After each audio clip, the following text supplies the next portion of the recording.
Thank you everyone for joining me on another episode of Sitting Down with Scholars. I'm Jordan and I'm joined by Juan, a PhD student. And Juan, can you start out by telling me a little bit about your career and research so far?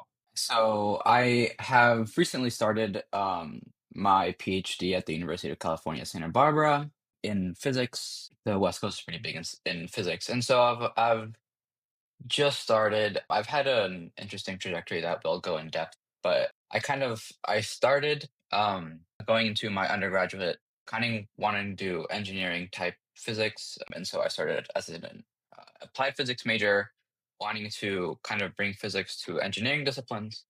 But then the more I learned about more fundamental physics, materials, the nitty-gritty, I realized that engineering wasn't as much for me. And so I went from building rockets to kind of getting smaller and smaller until I found out I really liked laser and materials physics. And that was kind of so it was my career so far has been kind of marked by a lot of exploration, and in the last few years, kind of narrowing down and down more into what I really like and what I've decided to commit to.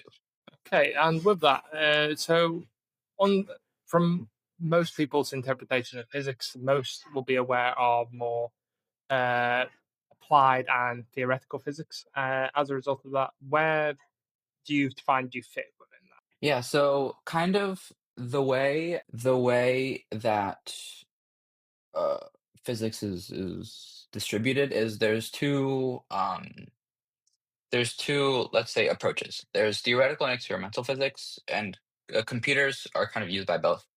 Those are the two approaches to different topics. And so the topics can range from like very niche, not very applicable topics, like astronomy. Well, actually, astronomy is super applicable because we develop a lot of technology for it. But from stuff like cosmology, which is how the universe was born, stuff like particle physics, which apart from nuclear energy, it's not super applicable per se. It doesn't generate a lot of inventions to other fields of physics, like materials physics, which I do, which is directly tied to then materials engineering and then more kind of technology focused things.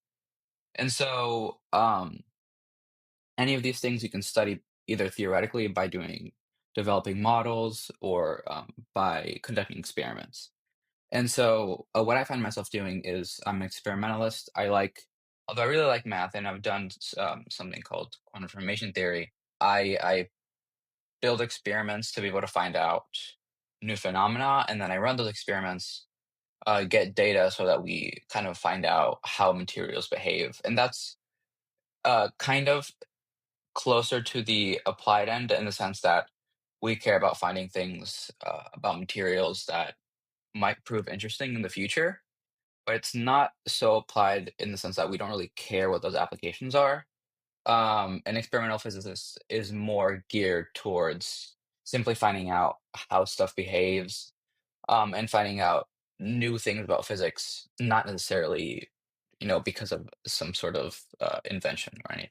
Okay, and so you talked a bit about career path, which is largely based on discovering and narrowing down what you're interested in. So, what really drove you to follow that particular path? I suppose going back further, thinking more high school, what was pushing you down engineering and physics? Yeah, so actually in high school, I was largely focused on the arts. I was in theater, I was in choir, I was in orchestra, but I found myself being just really good at my math and science classes, and I didn't really want to pursue the arts as a career, and so I figured I'd do something STEM related. And I'd never really my family, I don't have any scientists in my family. The closest is like some kind of engineer that my uncle is. And so I figured that if I was good at math and science, I'd do some kind of engineering. But then I started taking physics classes and I realized as much as I do like building things, and as an experimentalist, I build things a lot. I really like building things to be able to find out why the world works. And so towards the end of my high school, my right before I started university, I realized, okay, maybe I don't want to do pure engineering because I care a lot about. I'm really interested in not just mathematically heavy stuff, but I care more about why things work and how they work, and not just building things for certain uses. Um, and then so I kind of went from engineering to like maybe doing something in blend, this thing called engineering or applied physics. Um, but it took me until a year or so within university to realize I didn't really like engineering at all. But I had chosen it because it was like, and it still remains the one of the more common STEM things. If you're good at math and science, most people tell you first to go into engineering, because money, there's more jobs and stuff like that. And since I didn't really have a scientist influence, I started that way because I didn't know there was any other way to start. That's really interesting. And there's a couple of areas there that I would like to come back to. It's one of the things is thinking about your that early representation of STEM and engineering specifically from your uncle. Do you feel that because of that representation only being in that one individual, or particularly from that one person, and not from other parts of your family specifically? Do you feel like if you I know it's hypothetical, but if you had more broader representation of, let's say, science, physicists, let's say chemists or biologists, that you might have approached things slightly different. Oh yeah, I definitely, if I'd known what it's like to be a scientist, I definitely would have.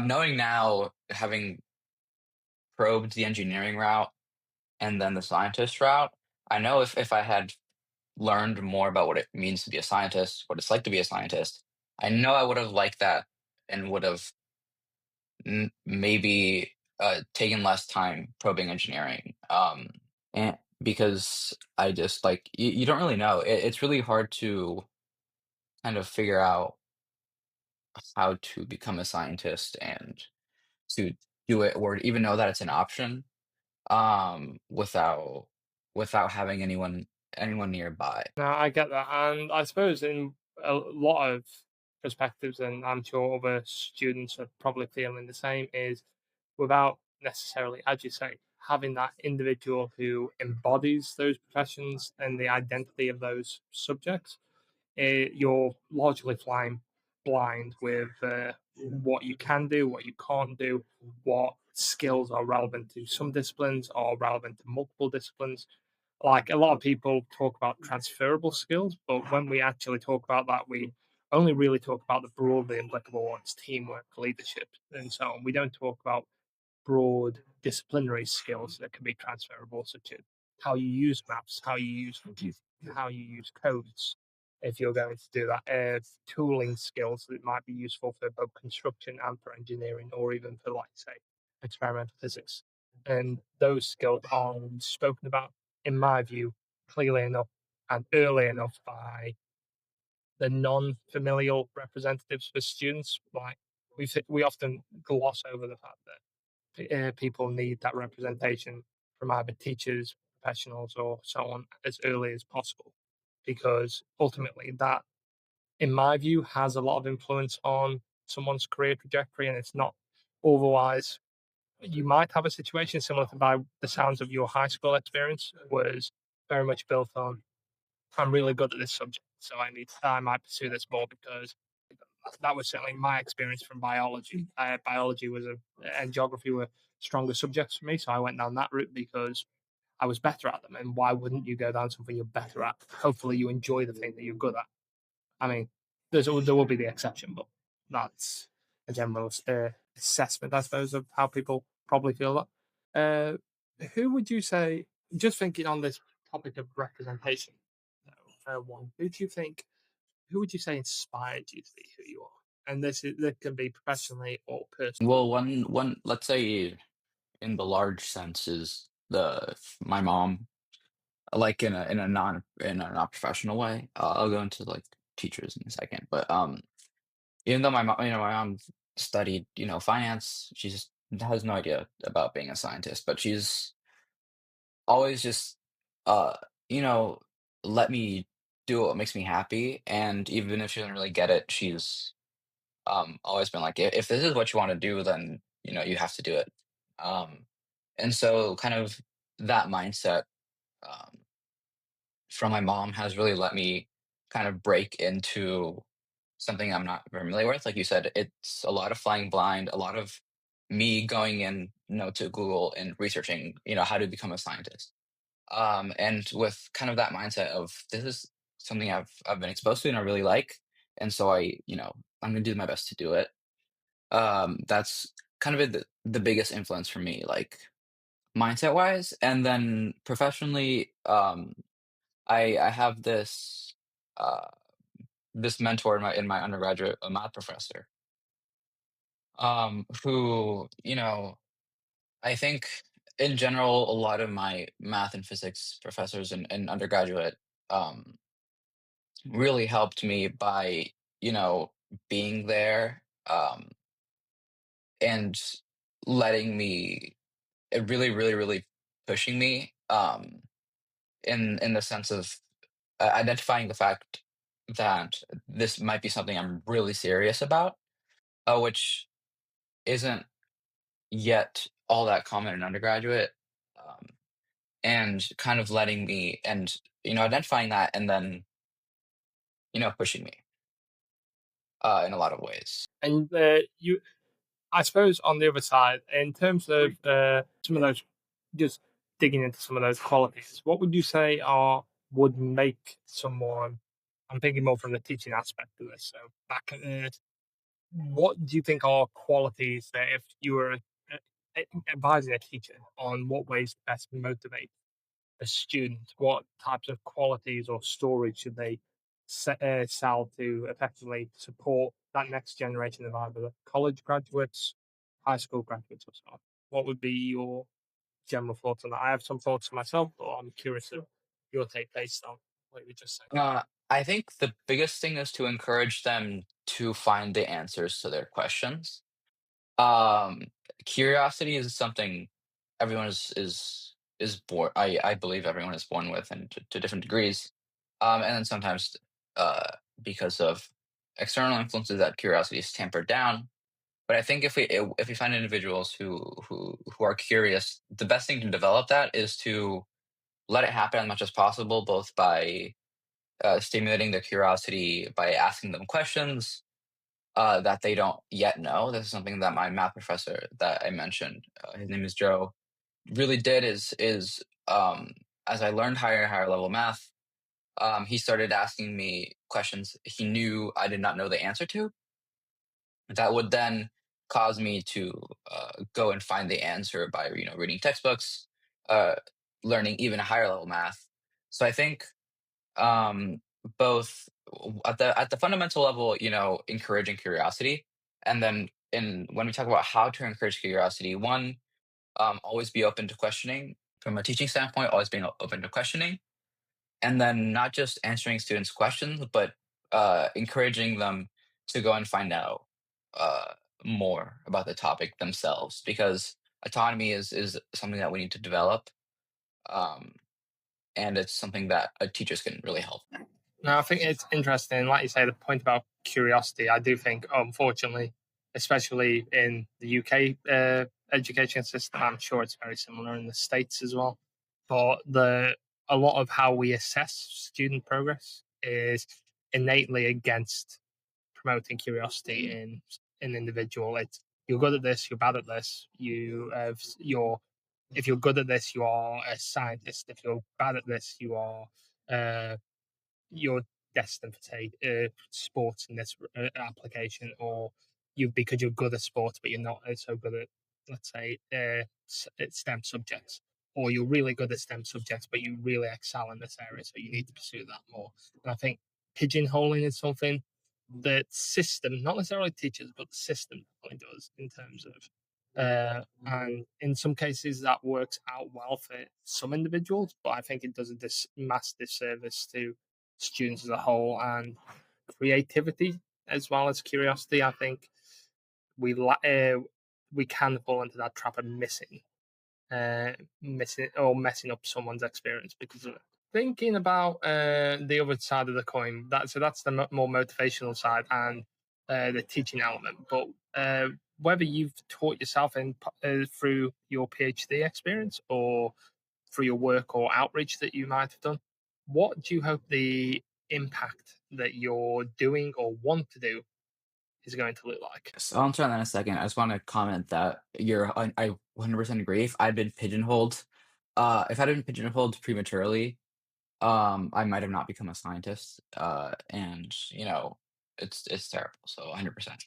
Um, the way I want, I think there's two things, maybe three things. One is um, there's not a lot of people like me who are scientists, Hispanic, neurodivergent, etc. And so one thing I can do is be good at what I do, and show others that you can be good at what you do, even if you're not, a straight white man. Um, and then from my personal impact, I don't care what people end up doing with, depending on, I've I've mentored for nonprofits and then I've also taught. I don't care if, because of me you become a physicist. What I care is I helped kind of encourage a positive kind of learning uh, a mindset. I mean, it's good if you become good at physics or math or whatever I taught you. I mean, that's great. Becoming a better student, not just of math and science, but like a better student at learning what you're interested in. Like I said this kind of earlier. Learning how to learn. If I try to, the way I teach is very back and forth, very focused on kind of a conversation, and then letting the student kind of work out their own learning muscles.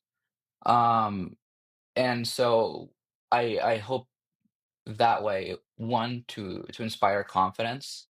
And like you said, if you're not good at something but you want to be, I want the people who walk away from uh, you know my mentorship or my teaching to know that if they want to become a good at something, they could be. And there's paths to that. And so I, like, for example, I often talk about stuff I've not been good at naturally, but I've worked towards. And so I think one, representation, and two, kind of affirming this belief that learning is not something you're like just good at. It's something you become good at. Like you said, subjects, inherent skill is not anywhere as important as just learning to learn. Um, and affirming those things, apart from, also becoming better at what I teach, I think are the impacts I care about a lot. No, it's really interesting, and like you say, I think picking up on that last point about talents versus effort.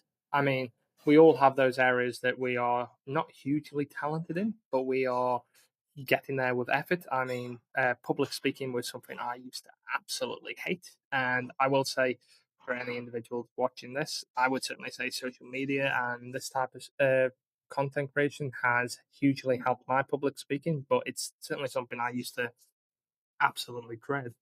But outside of that, sometimes I do think individuals need to get out of their own head a lot of the time in terms of we want to be, if something makes you happy, it doesn't automatically have to be something that is going to be hugely lucrative. Because if it makes you happy and you're good at it, a lot of cases, not all cases, but there are normally some ways you can eke out some form of living from it if you're putting a lot of effort into it. And I would certainly be a big believer. I'm not saying that always works, and I'm not selling that pyramid scheme, so to speak. That's the ins and outs of everything. But I do think if you are ultimately, if you aren't going to be happy in what you're doing, what is the point? Because we chase successful more than we do happiness, and I think that in itself is a shame. But the other side, well, first of all, I'm curious of your take on the success versus happiness mentality that a lot of us have. But then I've got a second point. If you have any thoughts, Yeah, I say this a lot. I mean, as someone who's, taking on an extremely low paycheck to do what I wanna do, uh, I think success has to be defined differently than, making a bunch of money. There's this big culture I've experienced a lot, here and elsewhere that you it's like the culture of, you have to work to become super rich so that you can go vacation and escape from your job. This sort of like escapism mentality where, oh, I work all day, it sucks, but then I have 2 days a week where I don't work and I get to spend all my money. Um, I'm I'm much more focused on building a life where, I mean, vacationing is great. Don't get me wrong, vacation. Taking a break from work is great, but building a life where I'm not miserable that all I ever think about is when is my next vacation. Because if all I'm thinking about is I want to get out of here, I want to get out of here and spend all this money I make, it's just not as fulfilling as what if I just like enjoy my life. Instead of building a life where I'm able to escape, which is the goal of a lot of people. I I think it's important for us to build lives where we kind of enjoy ourselves always. And happiness is a hard thing. I do what makes me happy, but just because I do what makes me happy doesn't mean I'm always happy. But living somewhere not in like the geographic sense, all that too, but doing things where you're content and where you feel comfortable and also uncomfortable because discomfort equals growth, but like a different kind of discomfort is for me what defines success. Being able to wake up every day and genuinely want to get out of bed, um, no matter the situation. I think that's real success. Um, as long as you can pay your bills and uh, not starve. I totally agree. There's ways to make a living uh, doing anything as long as you care enough about it. Sometimes it doesn't work out. Obviously, acting stuff like that is really hard, but you don't really need this notion of uh, being successful is making a lot of money to then do things. It's just not as you could be a lot happier if maybe did something else less lucrative but that you genuinely enjoyed, like you said. And I think success is building a life, like I said, building a life where you don't have to always think about escaping, but instead you do things that make you content and that you feel good about doing. yeah, the whole life well lived type quote. It comes to mind when you were saying that. I do think a lot of it is. I think what you're hitting the nail on the head is the recognition of where we have to compromise professionally, but rather than necessarily compromising solely professionally, thinking from what do we need to do based on our business or professional self, but also what do we need to compromise on for for the lifestyle? How many holidays, let's say, do you want in a year? Do they all have to be international? Do they all have to be these big holidays, or can you go and do them on the budget? Where can you compromise? Where is your midpoint? And I think that's the point that I think a lot of people not necessarily might not approach, but I think it is a framing of how you see different things. But thinking of moving slightly from more of a happiness framing to a more general, what would you sum up and really excites you about what you do professionally? What excites me about what I do is there's one, it is really hard. Um, Being a physicist is not exactly the easiest career path, and incredible individuals, um, you know, sometimes it doesn't work out. And so something that excites me is having somewhere where I'm never going to top out. Like I'm never just going to hit the roof of how good of a physicist a person can be. Because I'm constantly giving it my all, and I know I'm always, always, always, always going to be growing. And I'm a very ambitious person, and I want to be as good as I can be. And the being a scientist makes it so I can always do that, and I don't have to worry about like, oh, topping out at being the president of a company. It's not really a position based thing. It's how good of a scientist can I be, and that is like limitless. Like there's no like I said, there's really no roof to that. And so that's amazing. And also the community. There's don't get me wrong, and this is really a really important point. There's a lot of issues with the physics community and representation. Yesterday, like I was talking uh, with some other graduate students about how there's one of the more famous, but let's say like work intensive academic groups here, like labs, has like 15 members and none of them are women. And I'd like to see a, a future in which that's just not a thing that happens.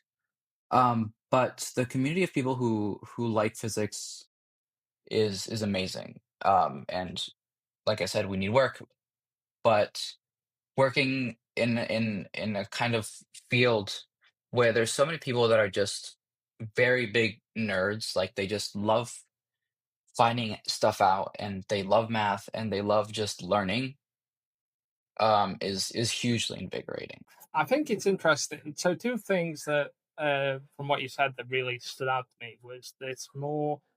First of all, this whole the notion that I think there are certainly experts from a technical sense in every field. What I would say though is the approach it certainly the professors, the senior lecturers, the readers that I've met who most would not consider themselves experts in the typical sense of how we see it. They would be classed as an expert in their field, but they would say, I'm not an expert because I'm still learning, I'm still growing, professionally expanding my knowledge every day and learning something different. And the person who considers themselves an expert in the traditional sense is someone who's views themselves as stopped learning. Doesn't mean you can't be outwardly seen as an expert. Uh, that was one thing. Which don't know if you want to follow that up. I mean, there's every physicist I respect I've met is, still doing research. I mean, I have a professor from my undergraduate years, who is 84 years old, um, and he still likes learning new things. And so 100%, you're, I think I want to be the kind of person that's always learning, and it's true. The more you learn, and this is something that I go back to Joe, my math mentor, my undergrad, said is the more you know, the more you realize you don't know. And that's something that's also really exciting for me about physics. Obviously, realistically, I know that even at this point in my graduate years, there are things I know about that like almost nobody knows about. So in that sense, I'm like kind of an expert. But like who there's I still there's so much more I that I can learn, and I think static titles, like, I don't really like the term genius or, expert or something. I think expert can be useful, especially now that there's a lot of, fake science and stuff.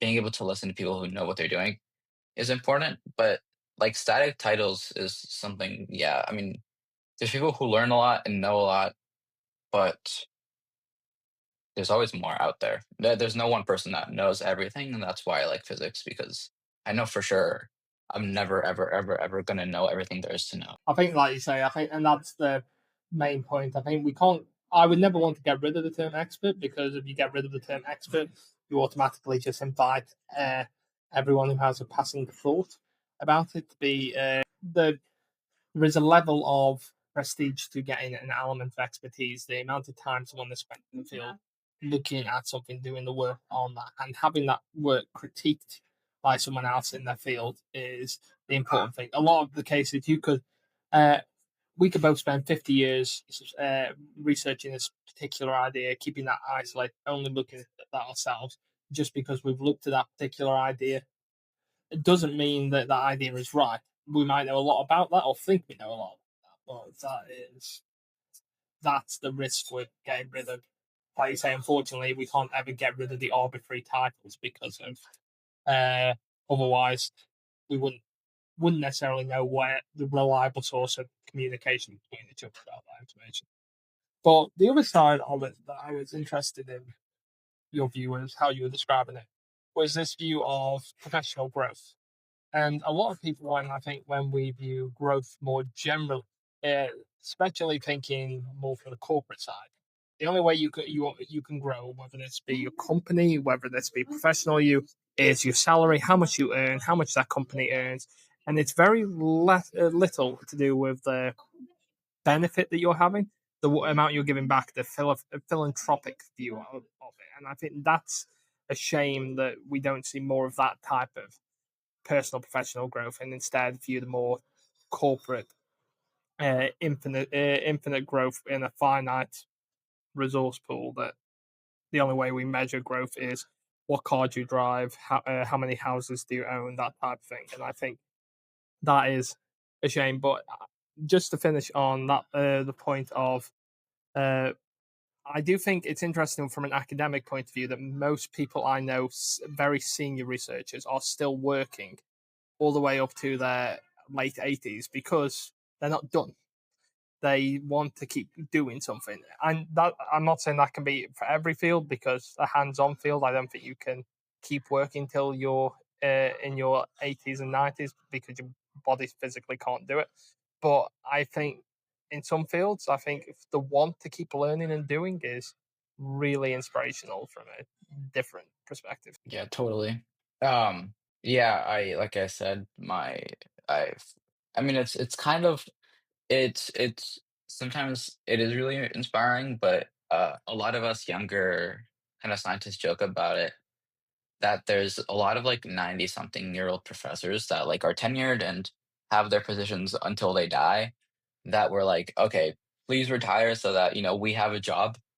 Because if all these old people keep not retiring, then we're never going to have any jobs once we graduate. But it is impressive, and like you said, it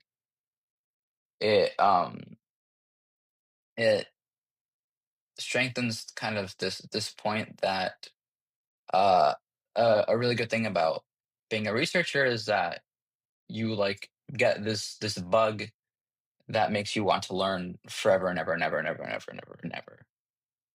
Which is, I think, a better growth metric than anything that's physical, like learning a new skill, um, and finding out something new about the world is growth metric than anything. Yeah, I would 100% agree. And at this point, I just want to pivot us into a small segment that I use quite often, which is telling your story in 10 words or less. So, for those who are joining us for the first time, this is where my guests will answer 5 quick fire questions in 10 words or less, hopefully sharing a bit more about their personal story uh, in a quick fire round.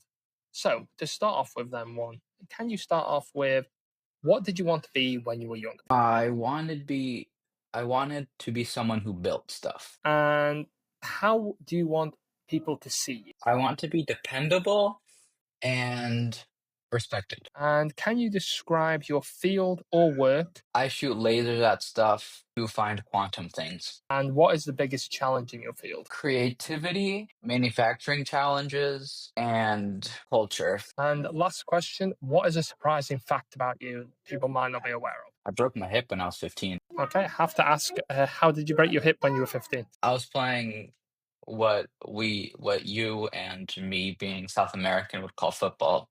I was defending, and there was the forward was coming in, and I just took the ball with a nice solid whack, and the whack was so strong that the leg muscle that attaches to my hip, pulled on my hip so strong that it just broke it off. Thankfully, I've only ever been injured once in football severely, and it was nowhere near a hip.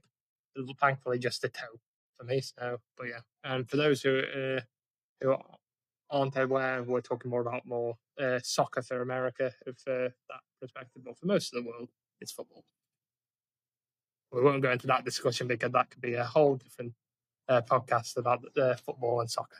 Okay, so moving off the 10 words or less to what would you want your legacy to be? I touched on this a little bit in my 10 words or less. I want my legacy to have been, I mean, every physicist wants part of their legacy to be, people knowing the stuff they discovered forever, right? But I think aside from the obvious answer, I want my legacy to be having helped build and change the community of physicists for the better, making us more inclusive, making us more respectful and healthy. I think that and making getting more physicists to become science communicators, I think, uh, are the things I really care about. You've been shaped by your heritage. Now, either personal heritage or your academic. I think one, a lot of the a lot of the way I interact with the world obviously is how I grew up. Being a Hispanic immigrant.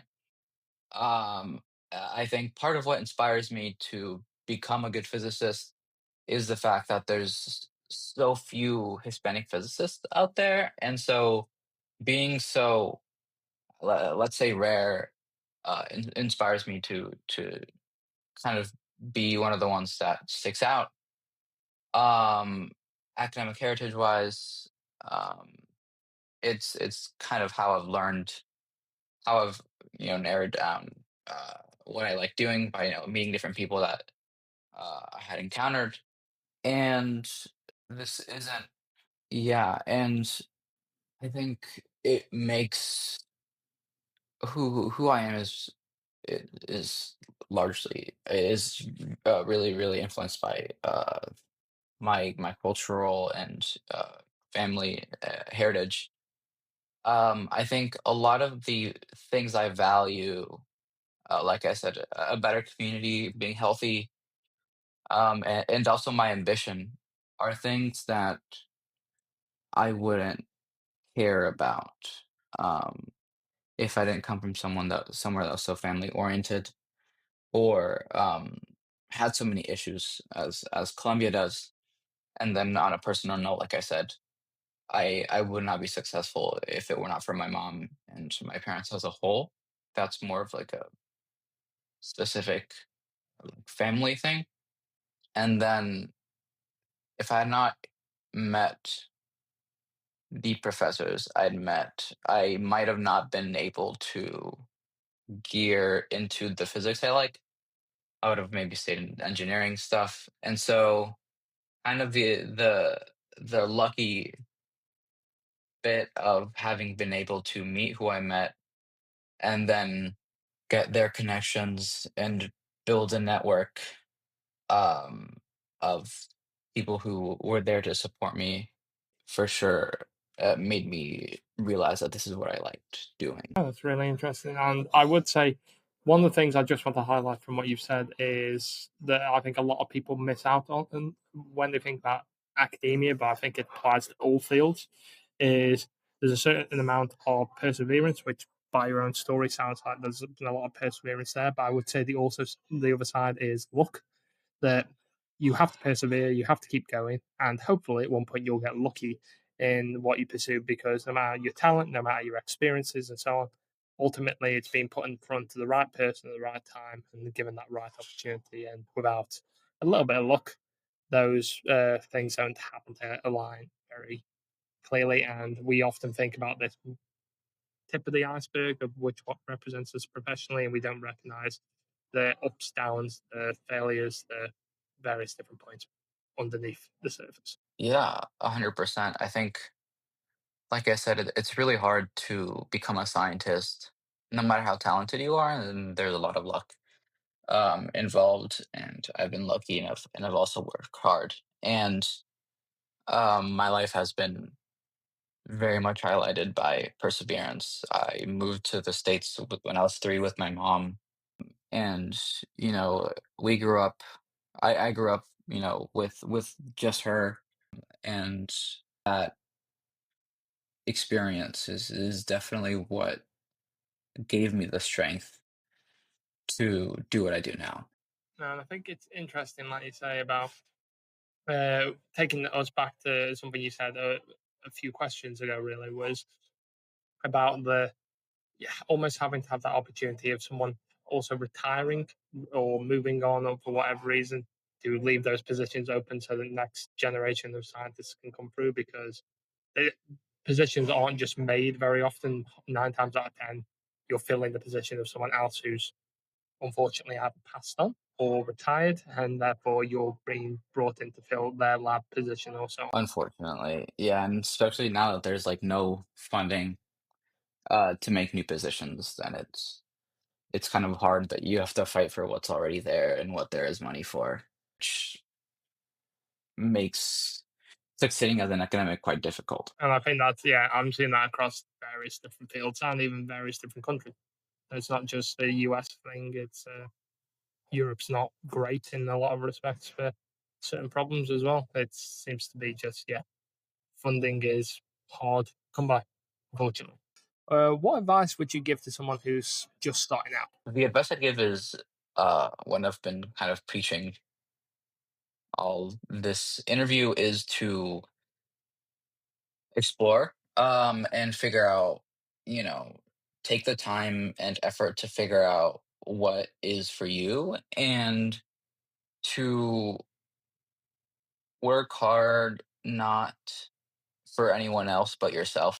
To if to find things that interest you, or confuse you, um, or make you uncomfortable in a good way, and pursue it no matter what it is. Have absolutely zero preconceived notions as to what you want to do. I think the biggest enemy to finding out what we like is being stubborn about what we think we like. And so having an open mind and exploring to find what your niche is. And then once you find that niche, to look inward and develop because of you, and to try to not form a kind of competitive, not being, fueled by competitiveness, instead of thinking I need to be better than this person in my field, um, to focus on your personal growth and to be better than you were yesterday, I think, are the two biggest things I'd try to advise. Okay, and whilst very good advice, one of the things I'd love to know more about from you making this more of a reflective exercise is this something that if you were looking back at your own experience as you were coming through school, college, and so on, is there a subject that you previously dismissed that you find yourself either wishing you came back to or that you have come back to in a roundabout way? And whether that's professionally or personally. One thing is, um, funny enough, um, a lot of engineering tools like like computer automated design, and machining and stuff, which I do like. I kind of ignored because I figured that when I'd need to learn them, I would. And then now in the lab I'm in, we build a lot of our own parts. We design a lot of our own parts. I was correct in the sense that, now I need to learn it, and then I have, and now we're good. Um, but so that, programming, in a sense, I never learned programming until undergrad. Um, and then I learned it, and then I was like, I don't like programming that much, but it becomes quite useful. it's so hard because there's so many skills that are useful and can become useful, and there's a few I put off. I think one that people put off a lot, especially in the sciences, that I didn't, but I want to mention because it's important, is public speaking. A lot of people don't care about writing and public speaking, and then it ends up being that if you want to become an academic, you actually need to learn to write and communicate and give presentations and give talks. And so public speaking actually becomes a really, really big part of the job. And so, um, like I said, I come from a theater background. So since high school, I've been, standing hundreds of people in a ridiculous costume, and singing.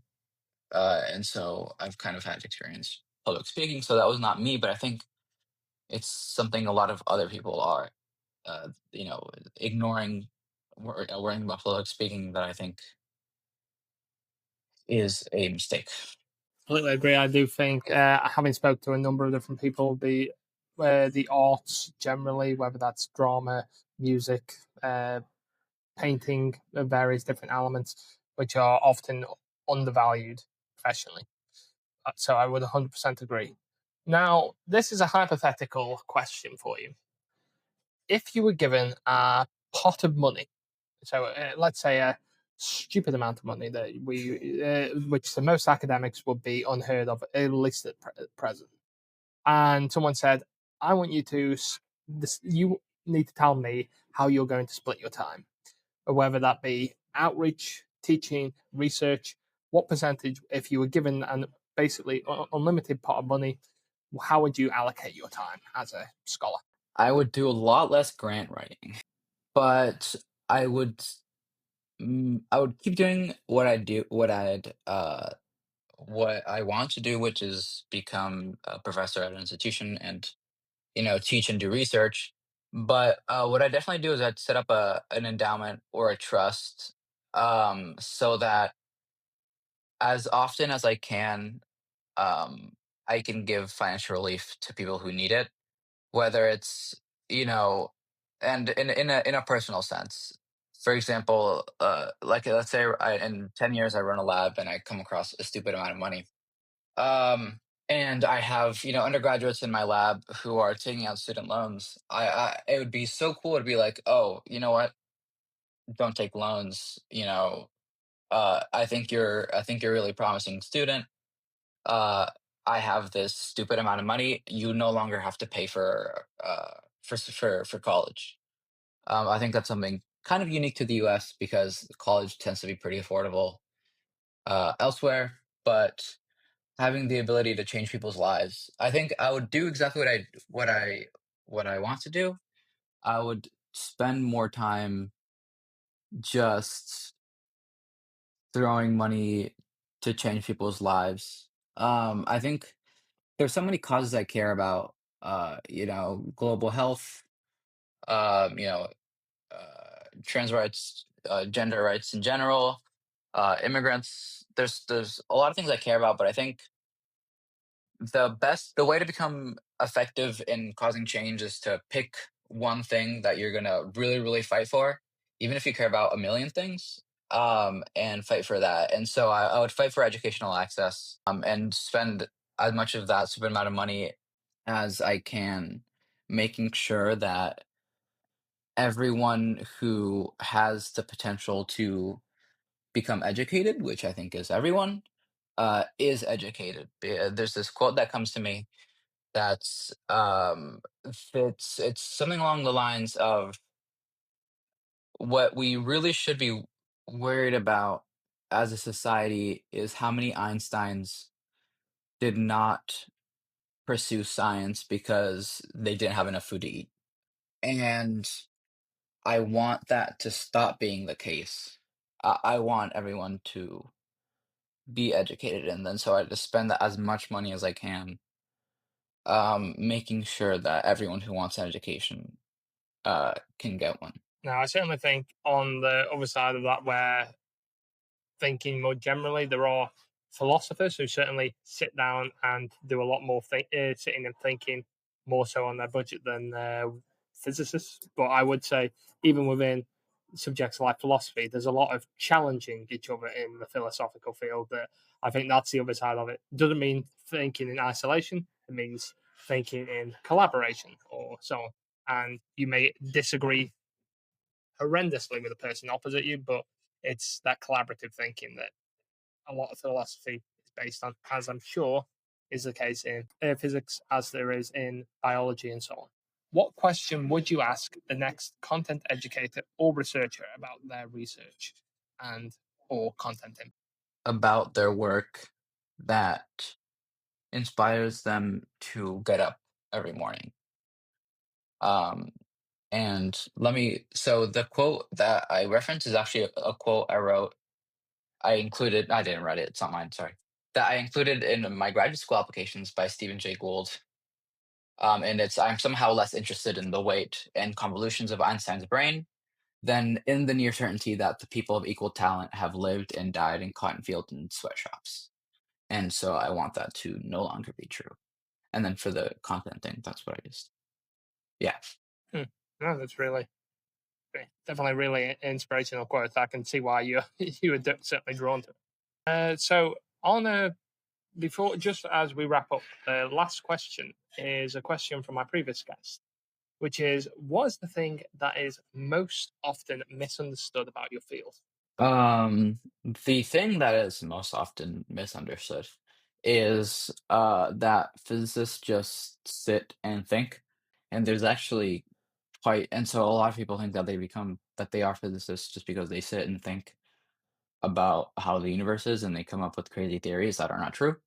Um, and so I think that's the biggest misconception because a lot of even though I'm not a theorist, I mean I build experiments. Uh, Theoretical physics is not just sitting and thinking. It's actually doing quite a lot of math to create models that are then tested. Um, it's a lot of hard work. It's not just sitting there and thinking. Although there's quite a lot of sitting and thinking, that's true for a lot of disciplines. I think that's a really big misconception that I try to fight as often as I can. So, Juan, thank you very much for joining me on this episode of Sitting Down with Scholars. Just before we uh, drop off, what uh, what different ways can interested guests find out more about the work that you're doing and follow along for the ride? I have my personal accounts on Instagram is Juan Does Science, and on TikTok, it's Juan Fe, whatever. I'm sure it'll be tagged. And then I also have recently created with my lab mates an account for my lab that I work at here, the Institute for Terahertz Science and Technology, which also has social media, and there will be a lot more focus on the research.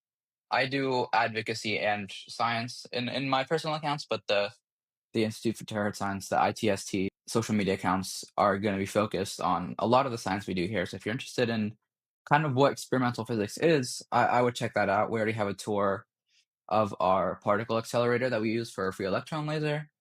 And so there's a lot more interesting science content to come on that account and my personal accounts as well.